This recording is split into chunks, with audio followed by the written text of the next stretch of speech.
प्रत्येक 3 दिन जाक प्रत्येक 7टारे सकाल 7टारे बस सेठू भ्रमण कर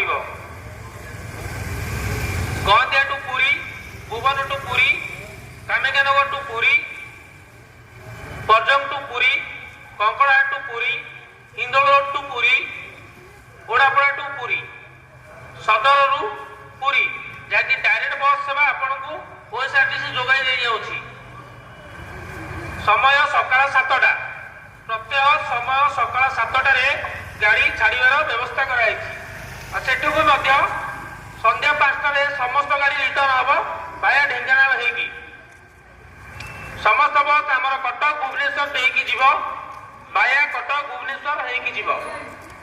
यात्री मान दयाकोरी ध्यान दियंतु, डायरेक्ट पुरी बस ढेंकानाल टू पुरी बस वर्तमान आमर ढेंकानाल छाड़िया प्रस्तुत, जहाँकि पुरुष मेम्बर आमर यात्री भड़ा धार्य कर 80 टंका एवं फिमेल मेम्बर 30 टंका।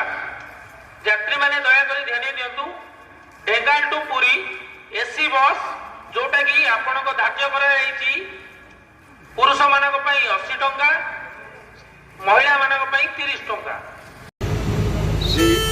जय जगन्नाथ। श्री कृष्ण गोविंदम हरे मुरारी, हे नाथ नारायण वासुदेवम, हे नाथ नारायण वासुदेवम, हे नाथ नारायण वासुदेवम। ओम जय जगन्नाथ।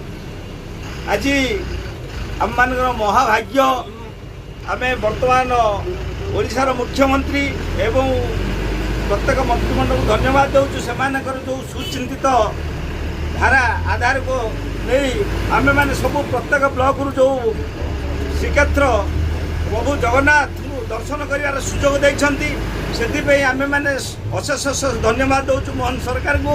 से जो चिंताधारा रही आम आउ गोटे अनुरोध करुचु जे जदि प्रत्येक ब्लॉक रु प्रभु जगन्नाथ को दर्शन कर सुजोग दिज्व, प्रत्येक डेली गोटाए बस चलो, तेरे आहरी लोक मैंने उत्साहित हेबे। यही सेवा सब बेले जाग्रत रहू, आउ भगवान से मंगल करंतु। एति कही मोर वक्तव्य शेष करी। जय जगन्नाथ।